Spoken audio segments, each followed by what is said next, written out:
A Cris me coordena. Bom, em primeiro lugar, boa tarde. Eu quero agradecer esse convite honroso e de grande responsabilidade, porque eu tenho aqui várias mestras presentes e mestres que eu me sinto aqui agora, né, com um peso um pouco grande aí, porque tem uma banca praticamente aqui, algumas professoras aqui, né, professores, mas vamos lá, eu assim, acho que o tema que me foi solicitado foi Estado e Políticas Públicas para as Mulheres, Avanços e Desafios. Antes da gente começar a passar os slides e entrar mais diretamente, mais formalmente na apresentação, eu acho que é muito importante ressaltar, e aqui eu concordo plenamente com as palavras da Silmara, de que da importância que tem a gente trabalhar para que a gente amplie essa consciência sobre igualdades, né? Respeitando as diversidades que existem entre os seres humanos. E a gente, há tanto tempo, sofrendo as influências de uma cultura patriarcal, há mais de 8.000 anos talvez, a gente já naturalizou algumas situações, né? A gente cristalizou e a gente não reflete mais sobre algumas questões, algumas discriminações que a gente vive. E alguns lugares, alguns estereótipos, né? Essa coisa da beleza, então, o negro é feio, o branco é o bonito, né? O forte é o masculino, o feminino é frágil, é coitadinho, é submisso, né? O adulto é poderoso, que oprime a criança, oprime os idosos e as idosas, né? Então, tem lugares na sociedade que são situações onde todos os seres humanos passam, né? Então, a gente nasce criança, passa por adulto e fica pessoa idosa, e cada um e cada uma tem uma característica, mas dependendo da sociedade que a gente vive, isso pode significar mais poder para oprimir a outra pessoa. E a gente só vai mudar isso se nós tomarmos atitudes de transformar essa cultura. A gente tem que transformar a cultura. E aí, o mais difícil é isso, né? Porque falar em política pública, eu posso abrir aqui uma salinha, colocar uma assistente social, uma psicóloga, um psicólogo, outros profissionais e fazer atendimento. Fazer um boletim de ocorrência, eu posso fazer um atendimento médico, mas se a gente não mudar nossa cultura, a gente vai repetir, inclusive na hora de atender, a mesma discriminação, né? Então, falar em política pública é super importante, em políticas sociais, né, no papel do Estado, mas eu acho que até essas políticas públicas que nós temos, que hoje a gente pode dizer que são um tanto novas, né? Não tão novas, desde 89 tem assessoria da mulher, mas ainda na cultura geral, ainda é um pouco nova falar em política para as mulheres, em organismo de política para as mulheres, organismo de política que tem ações voltadas para o apoio à diversidade de orientação sexual e de identidade de gênero, políticas públicas para a igualdade racial, né? Então, isso é uma conquista. Todas essas políticas são conquistas do movimento social, que reivindicaram, desenharam essas políticas, negociaram com o poder público e, com duras penas, a gente vem tentando garantir, implementar, e onde implementa, garantir, né? Porque ainda a gente olha, mas o que será que esse povo da igualdade racial está querendo mesmo com esse negócio de cotas? Será que não é privilégio? E às vezes quando a gente fala isso, a gente esquece que mora num país que foi um dos últimos a acabar com a escravidão e que botou o povo negro na rua sem lei, sem documento, né? Então, assim, parece que dá uma amnésia, né? Quando a gente fala em política afirmativa, as pessoas logo pensam que é um privilégio. O que as mulheres querem mesmo? Né? Privilégios? Que negócio é esse de política para as mulheres? Então, nós temos que refletir, temos que parar para pensar, né, nessa sociedade, nessa cultura, pensar um pouco nas políticas sociais, no que está estabelecido, mas muito mais do que isso. Nós temos que ir além disso, né?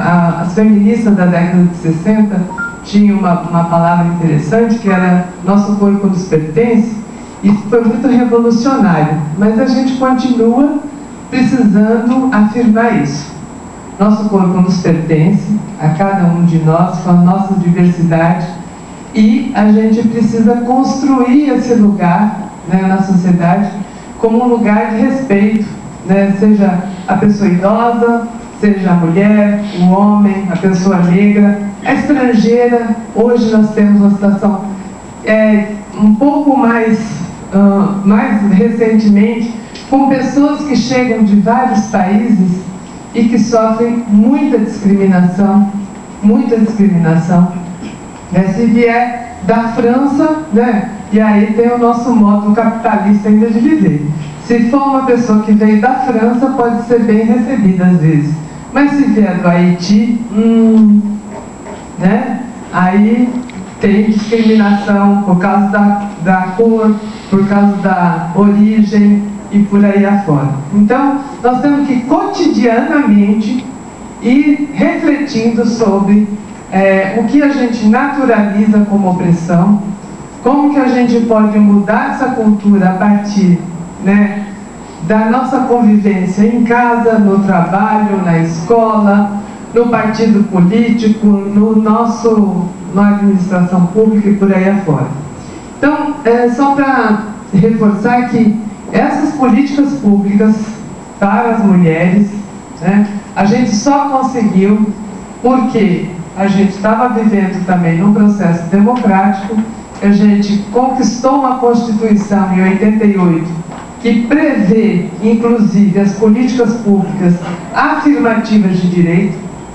Então, ter políticas públicas afirmativas de direito não é em qualquer situação.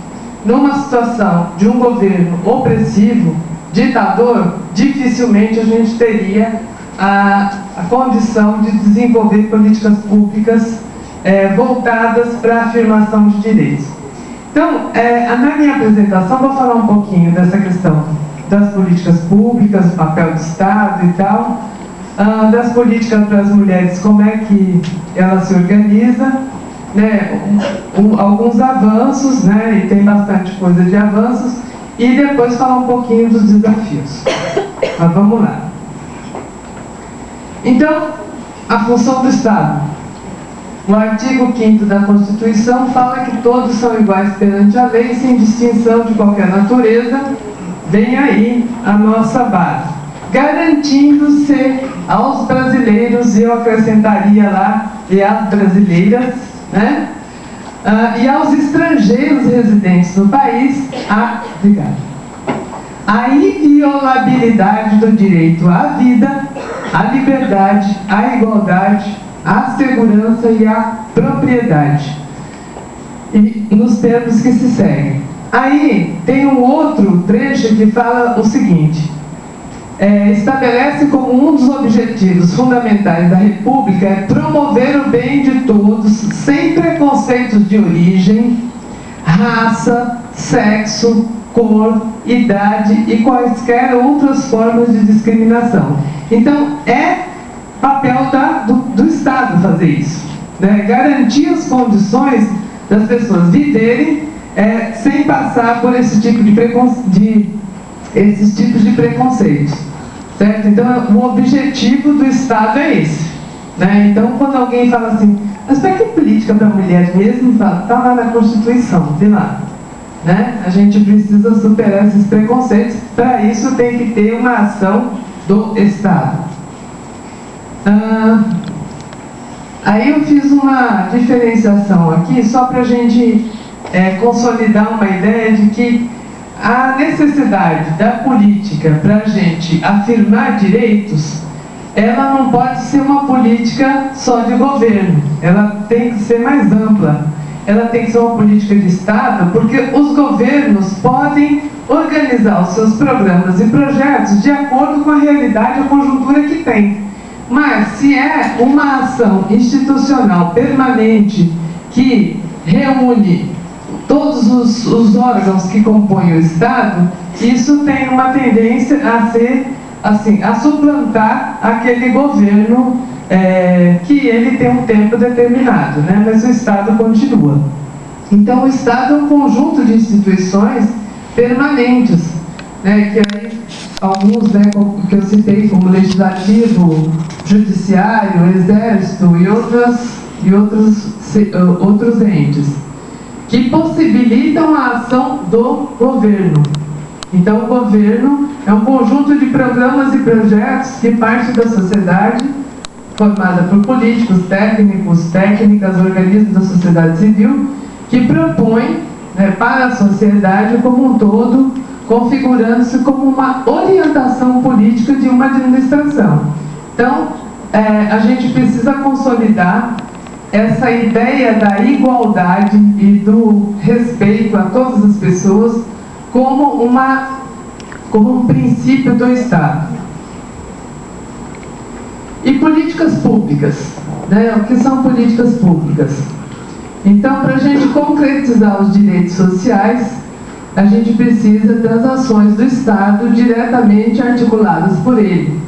E as ações afirmativas, né, um termo que vem dos Estados Unidos, como políticas públicas e privadas que visam não só concretizar o princípio da igualdade material, mas também reduzir e neutralizar os efeitos da discriminação, de todas as formas de discriminação, racial, de gênero, idade, nacionalidade, religiosa.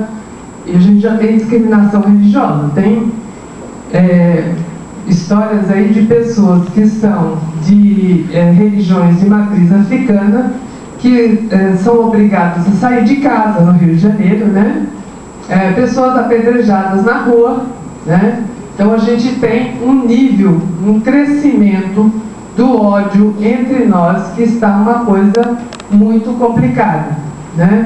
A intolerância, então, em relação a essa questão da orientação sexual e da identidade de gênero, a gente tem mais de 300 pessoas assassinadas por ano no Brasil, porque tem uma orientação sexual diferente da hétero, ou porque assumiu uma identidade diferente do sexo biológico que nasceu. Então, é um nível de violência e de ódio que a gente precisa parar para pensar como é que a gente está construindo essa nossa sociedade. Então, ações afirmativas, né, elas não só falam de políticas públicas, mas também de uma ação para suplementar, para superar a discriminação. Aí eu coloquei um site aí, se alguém quiser pesquisar um pouco mais. E aí eu trouxe um slide, uma foto aqui bem interessante para a gente pensar em igualdade e equidade, né? Quando a gente fala de tratar todo mundo como igual, a gente precisa tomar um cuidado para olhar se todas as pessoas têm as mesmas condições. Então aqui, ó, tá todo... ele me ensinou que eu tenho um pontinho de luz aqui. Deixa eu ver como é que é. Tá aqui. É chique a coisa. Vocês podem ver que nesse primeiro slide, que todo mundo está tratado como igual, todo mundo tem um banquinho do mesmo tamanho, certo? Mas as pessoas aqui são diferentes, como todos e todas nós somos diferentes, né? E aí, olha, o maiorzinho dá para enxergar o campo, mas o segundo, que é médio, não dá, e o pequenininho não dá. O que eu preciso fazer aqui? Tratar os diferentes, né? Tratar diferente os diferentes. Então, esse daqui tem uma necessidade que é só de um banquinho. Esse aqui tem a necessidade de 2 banquinhos, para eles ficarem na mesma condição. Isso aqui é equidade, né? Tratar diferentes os diferentes. E não, isso não significa privilégio, mas significa reconhecer que há situações onde as pessoas precisam de políticas que corrijam a situação desigual que elas estavam vivendo. E aí a gente pode lembrar de alguns grupos. A gente está falando aqui de política para as mulheres, né? Vamos ver se as mulheres têm uma situação de desigualdade que precisa ter política para as mulheres. Quem que estuda mais no Brasil? Uma média de 1 ano a mais que os homens, é isso? Quem ganha menos no Brasil? Quem trabalha mais? Olha, as mulheres, né? Quem que está nos cargos de direção das empresas e por aí afora? Quem que é maioria no parlamento? Então, tem alguma coisa errada aí, né? Já que a gente trabalha mais, cuida de crianças, pessoas idosas, pessoas com deficiência, estuda mais, né? E a gente ganha menos, por quê? Qual é a lógica? Né? Por que será? Pode. Além de ser mulher, a gente, eu digo assim, a mulher negra. Nós estamos ainda a minoria cargo de chefia. Nós somos a minoria. Eu não estava falando de chefia, eu falei que é uma. Como a secretária? E não é, não ser machista, não é secretária. Mas aqui é muito complicado. Hoje, por ser mulher, a gente já tem toda a dificuldade. Ser mulher negra, ser mulher negra. Eu digo sempre o seguinte, eu sou mulher negra e careca. Sai dos padrões. É verdade. Então, ela tem razão. Então, assim, se a gente pensar, por exemplo, na questão da mulher negra, ela, negra e idosa, ela junta 3 tipos de discriminação. Por ser mulher, por ser negra, por ser idosa, né? Então, assim, as condições, por exemplo, salariais da mulher negra é praticamente 1/3 de salário do homem branco, né? E ela continua pagando aluguel no mesmo preço que as outras pessoas pagam, né? Então, a gente tem uma situação de desigualdade bastante importante, que não se trata da gente falar em privilégios quando a gente fala em políticas afirmativas de direitos, né? E que a sociedade civil tem sim a obrigação de levantar e pautar, mas a gente tem que levar para o Estado, para que o Estado inclua essas políticas como políticas de Estado, não só um processo de reivindicação da sociedade. Porque se a gente desenvolve políticas para que essas pessoas ampliem a sua cidadania, né, tenham as mesmas condições de igualdade, quem ganha é a sociedade, né? A gente pensar na parte das pessoas, na questão da política racial, também a gente vai ter a maioria da população, né, que ao ter políticas afirmativas e que propõe, que consiga ajudar o empoderamento desses setores, a gente tem uma sociedade que se desenvolve melhor e com equidade. Mas eu fiz uma brincadeirinha só para a gente não ficar passando muita palavra, muita letrinha. Bom, política pública para as mulheres. Aqui eu tenho uma definição da Cássia Maria Carlotto, que é uma assistente social, mas que... Oi? Está lá no Paraná, né? Está lá no Paraná, e ela coloca o seguinte: é uma definição, né, uma forma de definir e falar um pouco sobre a questão de gênero, o que significa essa questão da nossa cultura. Ela diz o seguinte: todos os espaços de aprendizado, os processos de socialização vão reforçar os preconceitos e estereótipos de gênero como próprios de uma suposta natureza. Então, assim, dizer que mulher é submissa, chorona, né, que não sabe tomar decisões, é lido na nossa sociedade, é ensinado, é socializado como se fosse da natureza feminina. E, por outro lado, que os homens são mandões, que os homens são mais racionais, né? Homem é sua razão, mulher é seu coração. Isso é uma peça bastante machista, bastante patriarcal, né? E que isso é uma suposição de que é da nossa natureza, que isso não é real, né? E que isso, na verdade, se apoia na questão biológica. E a diferença biológica vai se transformar em desigualdade social e tomar uma aparência de naturalidade, como eu estava falando para vocês, né? Então a gente tem que superar isso. Como que a gente supera isso, né? É aí onde entra as políticas públicas para as mulheres, e onde a gente chama de políticas públicas para a igualdade de gênero, ou políticas públicas de gênero. O que a gente está querendo dizer? Que a gente, quando a gente fala em política pública de gênero, a gente quer superar essa ideia de que existem seres inferiores e seres superiores em decorrência da questão biológica. Isso não existe. O ser humano é igual. O que existe é uma cultura patriarcal que, em cima da nossa diferença biológica, construiu essa ideia para lá de milenar, né? Que nós, com políticas públicas para as mulheres, queremos transformar, né? E dizer que isso não é da natureza e que a gente tem sim que ter ações, como isso que nós estamos fazendo aqui, né? Refletindo sobre isso, para que a gente mude essa situação. Só quando a gente conseguir mudar essa cultura, que é muito difícil, mudar comportamento, mudar pensamento, é que a gente vai conseguir, de fato, além de fazer ações para acolher e atender as mulheres, ir mudando essa cultura para que a gente, um dia, não precise mais da Lei Maria da Penha, por exemplo, né?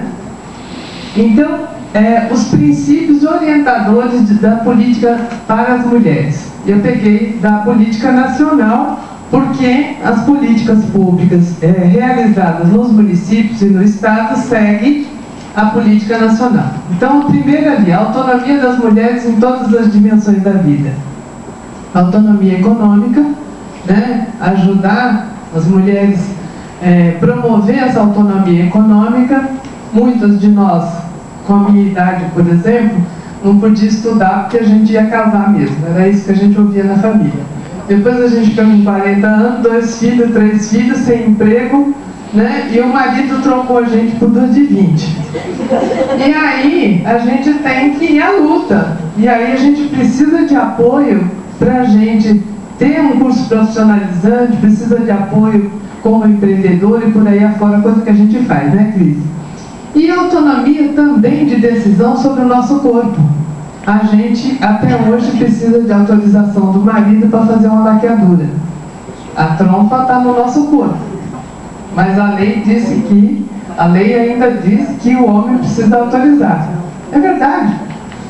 Não mudaram a lei. Se o cunha continuar lá, pode ser que piore. Né? É verdade. Então, assim, é o nosso corpo, né? Ou eu quero tomar contracepção de emergência, mas aí um vereador ligado a uma religião qualquer fez uma lei. Você boicote. Fez uma lei para impedir a distribuição de contracepção de emergência em alguns 15 municípios do estado de São Paulo. Então, a gente precisa ainda lutar para a gente decidir sobre o nosso corpo. Se eu quero colocar DIU, se eu quero namorar com homem, se eu quero namorar com mulher, se eu quero ter filhos, se eu não quero. Isso a gente ainda precisa construir e brigar muito. Brigar muito para a gente bancar a nossa autonomia. É ou não é? Bom, busca da igualdade efetiva entre homens e mulheres. Salários iguais, oportunidades iguais e por aí afora, né? Acesso aos espaços de poder, respeito à diversidade e combate a todas as formas de discriminação. E aí entra a questão da diversidade que existe entre nós mulheres, né? Nós somos hétero, nós somos lésbicas, somos negras, somos brancas, somos idosas, somos jovens, né? Somos do campo, somos da cidade. Então, toda essa diversidade, somos estrangeiras, né? Precisam estar reconhecidas, e tem um dos avanços da Secretaria Nacional foi criar uma coordenação da diversidade dentro da Secretaria. Garantir o caráter laico do Estado. O nosso Estado não tem ligação com religião nenhuma, desde a proclamação da República. Mas nós temos, como a Silmara falou, um bando de religiosos indo em todas as câmaras municipais para não deixar colocar a igualdade de gênero nos planos municipais de educação. Nós temos religiosos, exemplo, Cunha, lá na Câmara Federal, para impedir, para criar obstáculos para a gente acessar os nossos direitos, porque ele é ligado a tal religião, sei lá qual, e ele acha que é pecado, por exemplo, tomar a pílula no dia seguinte. Então ele vai fazer de tudo para evitar que as pessoas tomem, né? Então, essa questão da laicidade do Estado é um dos maiores desafios que nós temos. E a gente tem vários exemplos. Tem na Câmara Federal querendo fazer leis para impedir os nossos direitos, para retroceder. Por exemplo, ele quer mudar a lei do atendimento da violência sexual. Ele quer criminalizar os profissionais que realizarem aborto de mulheres que tiveram gravidez decorrente de estupro. E não só na Câmara Federal. A gente voltou a atender no Hospital Jabaquara, que atende violência sexual e realiza interrupção da gravidez. Um profissional de lá, depois que a moça estava tudo pronto, era só para fazer anestesia, ele foi perguntar para a moça se a moça tinha autorização judicial. Porque ele, anestesista, se acha homem, se acha no direito de interpelar uma pessoa que estava lá para fazer um procedimento, e a chefe dele era uma médica. Então, uma médica e uma mulher. Ele, anestesista, ele acha que ele tem o direito de interpelar e exigir, porque na verdade ele não era, ele é contrário, né, ao direito da mulher interromper a gravidez, e ele quis usar isso para impedir o direito.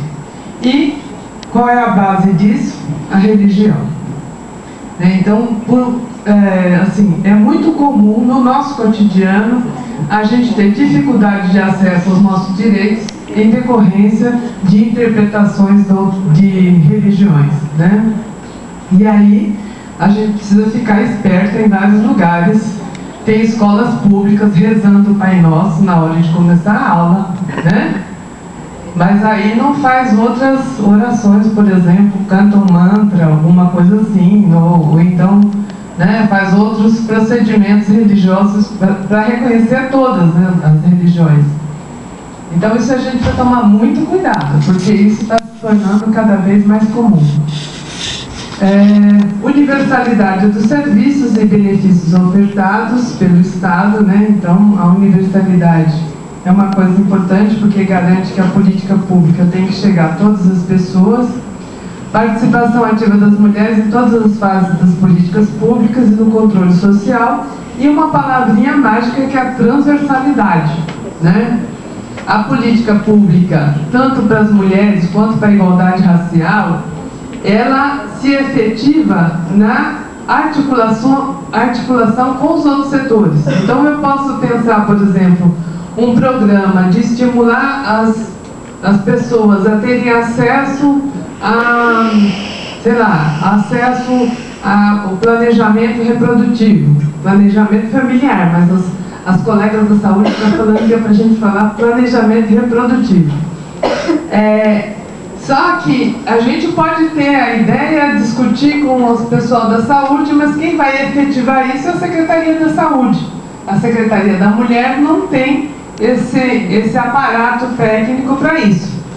Ou a gente vai fazer uma ação preventiva para mudar o comportamento, para estimular as crianças a ter um comportamento de igualdade e tal, quem ama abraça. A gente vai lidar com o pessoal da Secretaria da Educação, né? Como foi feito o programa de formação Quem Ama Abraça, com representantes de todas as escolas, que o objetivo é trabalhar esses valores com as crianças e tal. Então, a transversalidade, ela é super importante e por isso a gente tem dentro da política para as mulheres um plano municipal de política para as mulheres. É exemplo do plano nacional, que articula com outros ministérios ações voltadas para as mulheres. A gente articula no nível municipal um plano municipal de política para as mulheres, que é uma política como um todo da administração, discutida e implementada em articulação com os diferentes setores, né? Isso é muito importante porque é assim que a gente viabiliza as políticas e torna especialmente uma ação daquela administração e não uma ação específica de uma secretaria, mas incorpora em toda a administração uma ação de construção da igualdade entre homens e mulheres. Então, o que são os organismos de política para as mulheres, né? São estruturas do governo com recursos humanos, serviços, orçamentos para viabilizar as ações da demanda das mulheres nas diferentes áreas. E aí a gente considera, eu acho que é importante, voltando lá aos princípios, a questão da diversidade entre as mulheres, né? São políticas afirmativas de direito que atuam de forma transversal para desconstruir a cultura patriarcal, desigual e criar meios que os comportamentos se renovem no sentido de romper com toda forma de discriminação. E a gente tem diferentes formas de organismo de política para as mulheres. A gente teve aqui em Santo André a Assessoria dos Direitos da Mulher, já teve a ação dentro de um núcleo de cidadania. Hoje a gente tem a Secretaria de Política para as Mulheres, a gente tem gerências e a forma que a sociedade civil e o movimento construiu seria a Secretaria de Mulheres, por quê? Porque com a Secretaria o poder de articulação interna no município, ou no estado, ou no governo federal, ele é bem maior. É diferente, é um lugar, um status de igualdade com as outras secretarias, onde possibilita ter uma interlocução e uma articulação efetiva das políticas para as mulheres. Se eu estou lá numa gerência de política para as mulheres, já é um pouco mais difícil. Eu estou numa gerência, eu tenho uma direção acima, depois tem uma secretária ou um secretário, e aí cada um que conta um ponto aumenta um ponto, né? E aí é difícil a negociação, é mais difícil.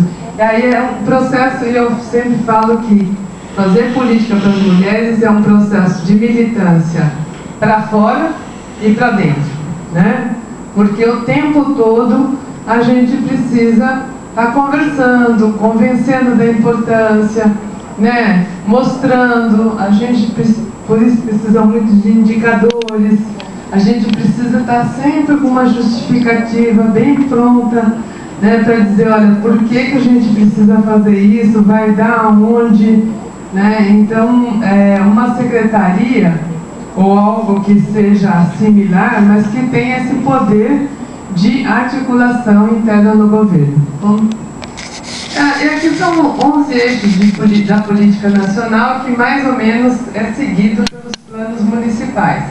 Autonomia econômica, educação inclusiva, não sexista, saúde, direitos sexuais, direitos reprodutivos, enfrentamento a todas as formas de violência, participação dos espaços de poder, desenvolvimento sustentável no meio rural, direito à terra, cultura, comunicação e mídia igualitárias e democrática e não discriminatória. E aí, assim, igual no mesmo patamar da questão da laicidade do Estado, nós temos meios de comunicação que desconstroem a cidadania das pessoas 24 horas por dia, né? Ridicularizando pessoas idosas, pessoas negras, pessoas homossexuais, né?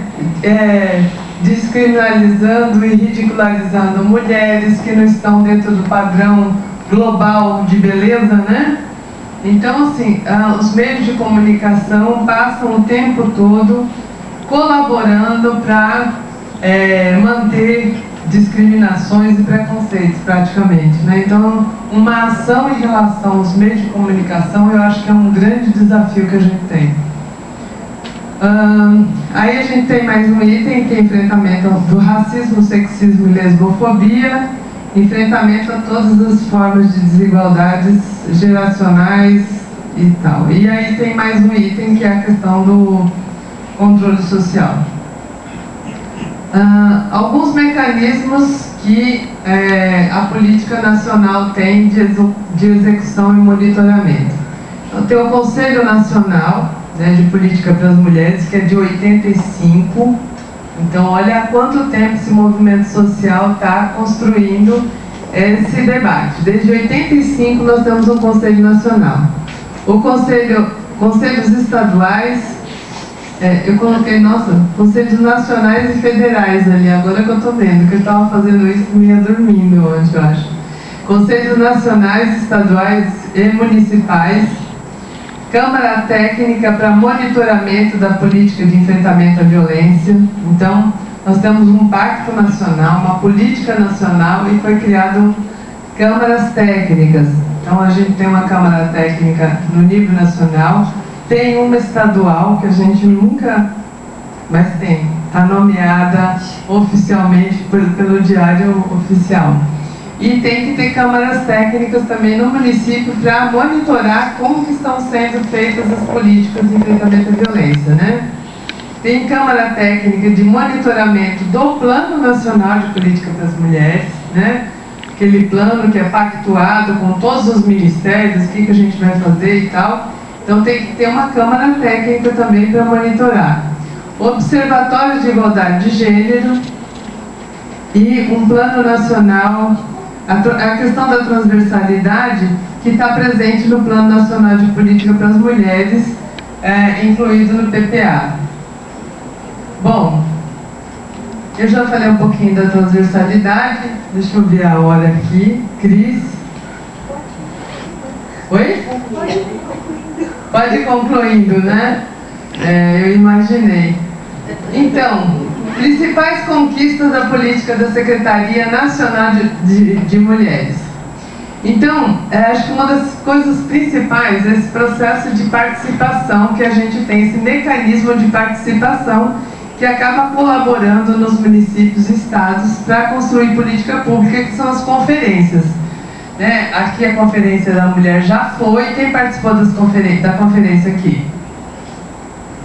Nossa, eu achei que tinha mais gente que tinha participado da conferência aqui. Conferência de Política para as Mulheres. É um momento onde as mulheres dos municípios falam das suas demandas e tal. Isso vai para estadual e depois para nacional. Então a gente já teve em 2004, 2007, 2011 e agora, em 2015, nós tivemos a municipal, mas a nacional vai ser em 2016. E a partir dessas conferências é que a gente faz o que as mulheres falam que necessita, que se faz os planos municipal, nacional e estadual de política para as mulheres. A consolidação da transversalidade das políticas no Plano Nacional de Política para a Mulher 2012-2015, que entrou dentro do orçamento, né, com ações pactuadas com vários ministérios. Isso foi um avanço muito importante. Ampliação dos organismos de política para as mulheres nos municípios e estado. Em 2004 a gente tinha 13 organismos de política para as mulheres, em 2014 pulou para 700. Só dois estados não têm organismo de política para as mulheres, né? E tem um estado do norte que todos os municípios têm organismo de política das mulheres, então é muito legal.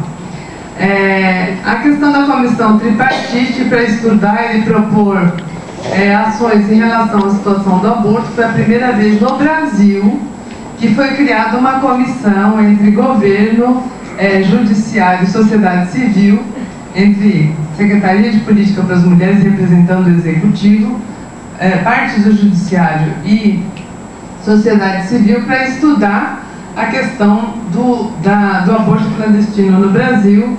Disso saiu uma proposta de projeto-lei que foi entregue pela Nilceia Freire na Câmara Federal, mas que foi arquivada. Um outro exemplo de avanço e de política realizada de forma junto com outro ministério é a Portaria 288, que é de março de 2015, junto com o Ministério da Justiça e da Saúde, que garante que os hospitais podem coletar material das mulheres que sofrem violência sexual e guardar, não necessitando mais da mulher passar pelo Instituto Médico Legal. Ao ser atendida no pronto-socorro ou pronto atendimento, a mulher já colhe esse material, o médico já colhe esse material. Só queria falar um pouquinho da rede de enfrentamento à violência que a gente tem a partir da aprovação da Lei Maria da Penha e do Pacto Nacional de Enfrentamento à Violência. Então a gente tem uma rede nacional constituída muito com o apoio da Secretaria Nacional de Política para as Mulheres, com a criação de Acho que eu...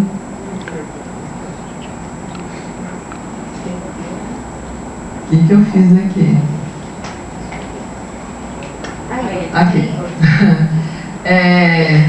Criação de centros de referência, casas-abrigo, articulação com o Serviço de Assistência Social, 180 nacional. Então, esse é um exemplo da política nacional, como é que ela possibilita que isso chegue aqui, né, no município, e que isso se concretize como atendimento a todas as mulheres. O programa Compromisso e Atitude, que amplia os mecanismos propostos pela Lei Maria da Penha, por exemplo, o anexo aqui do fórum, né, que estava sendo discutido com a doutora Tereza Cristina, juíza aqui do Fórum de Santo André, que tinha uma proposta de ampliar o atendimento no judiciário para os casos previstos na Lei Maria da Penha, mas que é uma dificuldade, mas é uma decorrência desse programa. Programa Mulher Viver Sem Violência, que recebeu aqui uma unidade móvel, aquele ônibus lilás, e que está construindo uma Casa da Mulher Brasileira em cada capital dos estados. Aqui em São Paulo a gente vai ter a Casa da Mulher Brasileira no Cambuci, que já começou a construção, né? Já começou a construção. E aí alguns exemplos de políticas transversais, que eu não vou ler todas, só para não cansar mais vocês, que já estão cansados, já estou vendo gente com preguiça ali.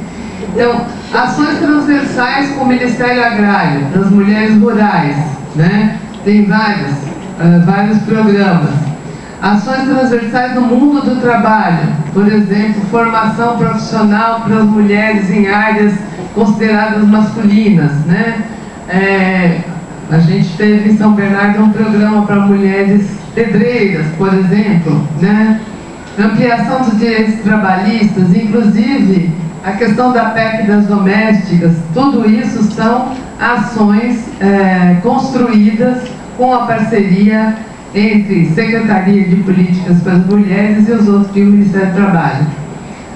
Formação profissional e estudo, inclusive incentivo à pesquisa e a formação acadêmica das mulheres. E aqui eu coloquei alguns desafios que eu já falei para vocês: a questão da laicidade do Estado, a questão da democratização dos meios de comunicação, e a reforma política como meio de promover a participação política das mulheres, que eu acho que um dos grandes desafios é a ausência das mulheres dos espaços de poder, né? Nós temos que pensar nisso como uma maneira, e aí é um desafio para nós, para suplantar essa nossa cultura também, que às vezes quando a gente tem que assumir uma liderança, a gente dá um passinho para trás e manda outra pessoa no nosso lugar, né? Então a gente precisa também encarar esse desafio de estarmos presentes nos espaços de poder, seja eles quais forem, inclusive da política partidária.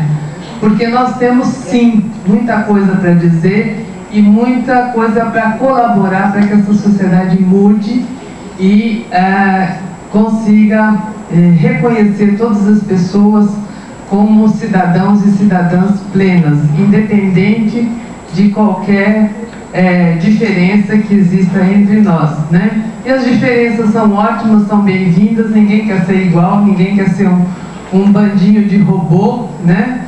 Mas que essas diferenças não signifiquem desigualdades e discriminação. Bom, depois a gente pode continuar a conversa. Obrigada.